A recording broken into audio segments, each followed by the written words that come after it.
Hello, boys and girls. This is Mrs. Annie. I'm back. Now, did you go and get your snack? What did you get? Popcorn? Alrighty then. Remember, we left off with Chapter 8 of Mercy Watson Thinks Like a Pig. Are you ready to get started? I hope so. Let's begin. Put on your listening ears. Chapter 8.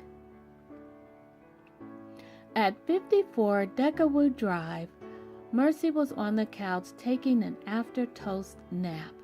She was snoring. "What a peaceful afternoon," said Mrs. Watson. "Indeed," said Mr. Watson. "Knock, knock, knock." "Someone is at the back door," said Mrs. Watson. "I'll get it," said Mr. Watson. He went into the kitchen. "Come in, baby," said Mr. Watson. "I can't," said baby. "Something terrible is going to happen." "It is?" "An unmentionable horror approaches." "It does?"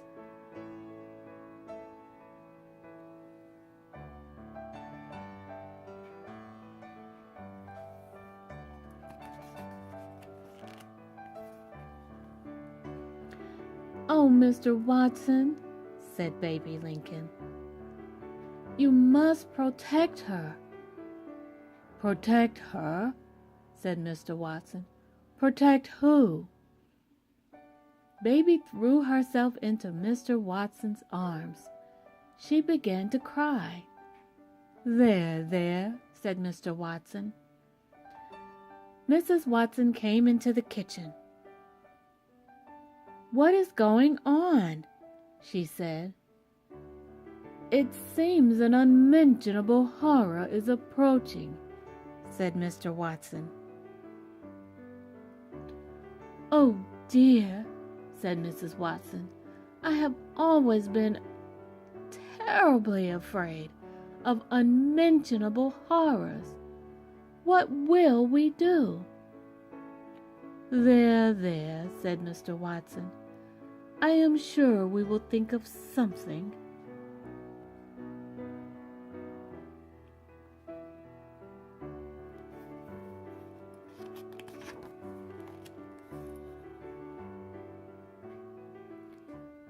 Chapter 9. Mercy was still on the living room couch. Knock, knock, knock. She opened one eye. Knock, knock, knock. Mercy opened both eyes. The Watsons' front door swung open. "Mercy," said Stella, "we are having a tea party, and you are invited." Mercy yawned. "I don't think she's interested," said Frank.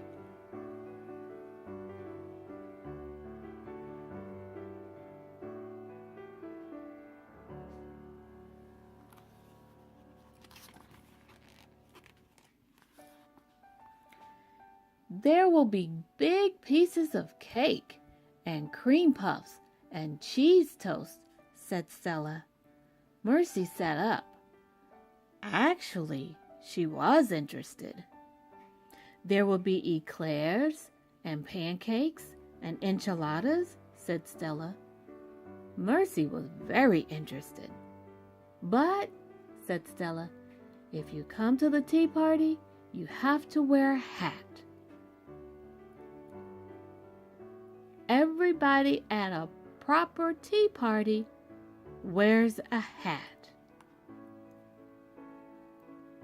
Mercy thought about hats. She thought about food. She got off the couch. She followed Frank and Stella out the door.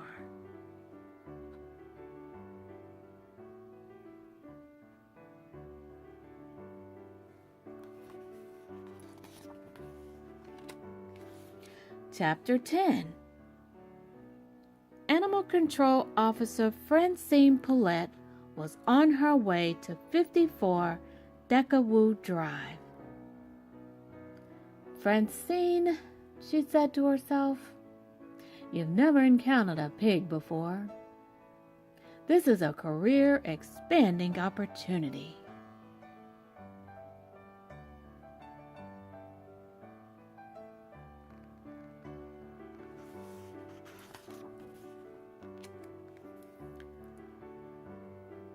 At the corner of Creek and Wendigo, Francine spotted a dog. She stopped the truck. "Hello, little friend," said Francine Poulette. "Are you lost?" "Arf!"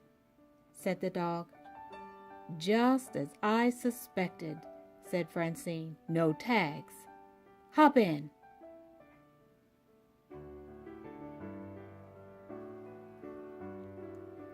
On Merkle Street, a golden retriever stepped right in front of Animal Control Officer Francine Poulette's truck. "Tisk, tisk," said Francine Poulette. "Foolish dog."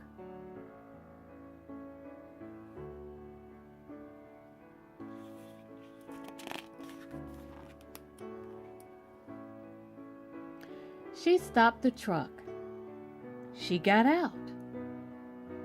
"Quick like a bunny," said Francine Poulette to the golden retriever. The golden retriever hopped in. "Francine," said Francine Poulette, "you are the best animal control officer in the history of animal control. Nothing can stop you, not even a pig."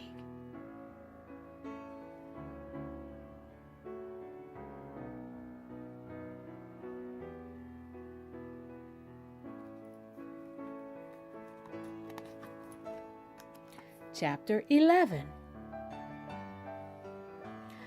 By the time Francine Poulette turned onto Decawoo Drive, her truck was full of dogs. "To catch a pig," said Francine, "what I need to do is think like a pig." The dogs in the back of the truck howled. "Think like a pig. Think like a pig," said Francine Poulette. She saw a man and a woman running down the street. "Excuse me," said Francine, "have you seen a pig?" "We have lost her," said the woman. "Lost who?" said Francine. "Mercy," said the man. "Our darling, our dear."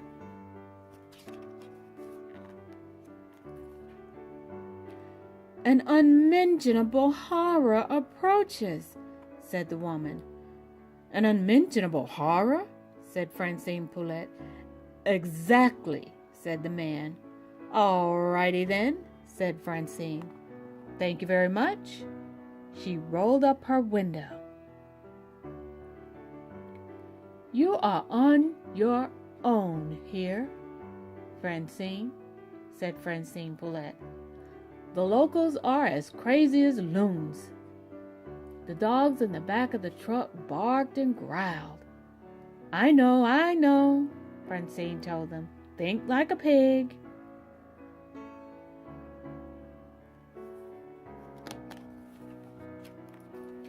Chapter 12. Mercy was wearing a hat. She was watching Stella pour imaginary tea.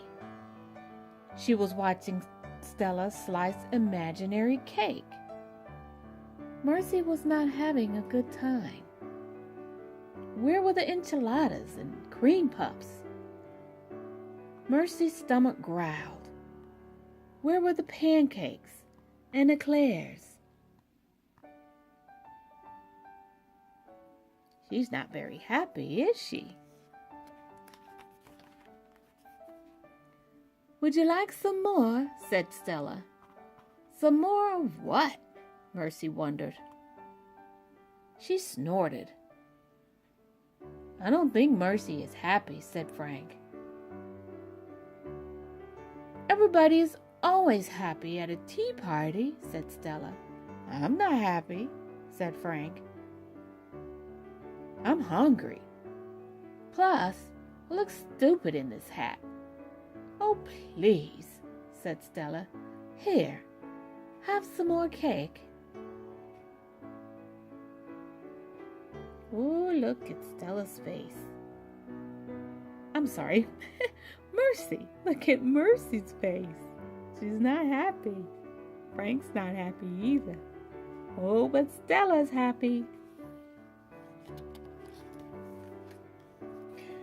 Chapter 13. Animal Control Officer Francine Poulette was scouting the backyards of Decawoo Drive. She leaped over hedges. Oh my goodness. She crept through flower beds. She thought piggy thoughts.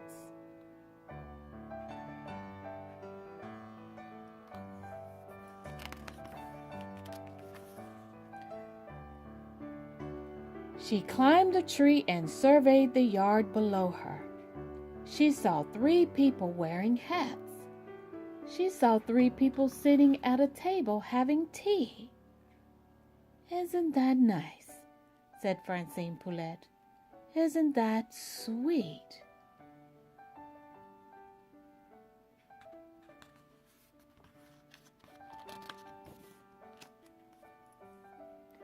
Francine looked more closely. "Wait a minute," she said. "One of those people is not a person. One of those people is a pig."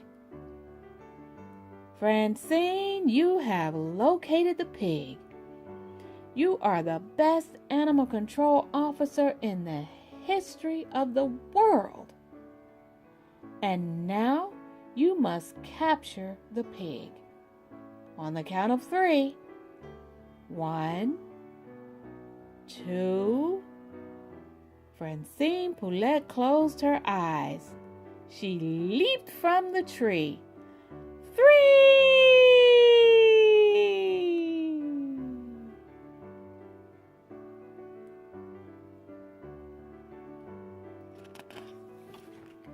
Chapter 14. Mercy decided that she had had more than enough of nothing. She stood up. She was going home. Suddenly, there was a high-pitched yell. A woman fell from the sky and landed head first on the tea table. We know who that is, right, boys and girls? Stella screamed, "Ah!" Frank screamed, "Ah!" Mercy screamed the loudest. I don't know how a pig screams. Use your imagination, boys and girls. One street over, Mr. Watson said to Mrs. Watson, "Do you hear what I hear?" "That is our darling," said Mrs. Watson. "That is our dear, and she is in trouble." Mr. Watson and Mrs. Watson started to run.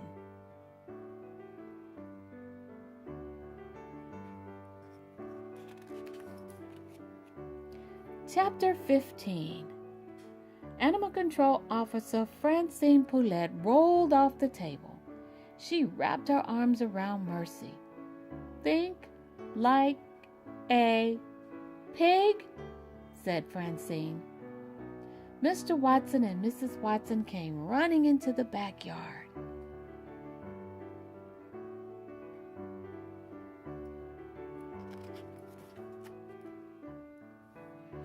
"You found her," said Mrs. Watson.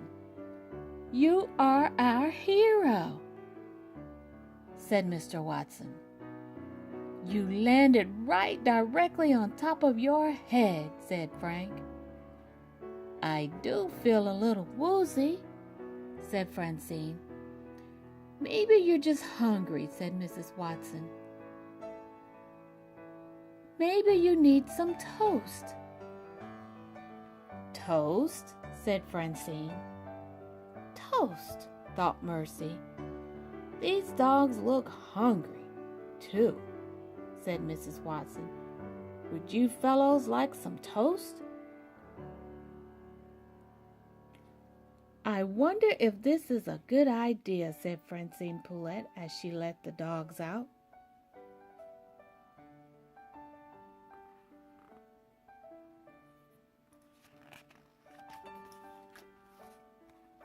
It's a wonderful idea, said Mrs. Watson. Now, Stella, run next door and invite Eugenia and Baby to our small celebration. Tell them it is in honor of... Mr. Watson turned to Francine. What is your name, my dear? My name is Animal Control Officer Francine Poulette, said Francine, and I've been trying to think like a pig. Well, said Mr. Watson, not just anybody can think like a pig. Not just anybody can be a porcine wonder. I guess not, said Francine. You keep trying, dear, said Mrs. Watson. In the meantime, let's all go have some toast.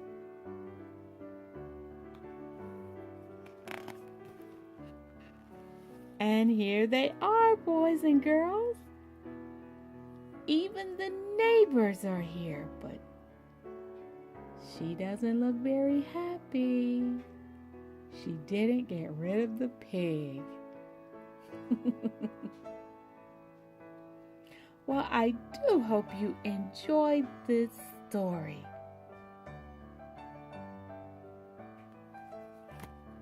Mercy Watson thinks like a pig. Coming up next, if you love Mercy Watson, then you will love Mercy Watson Fights Crime. Stay tuned.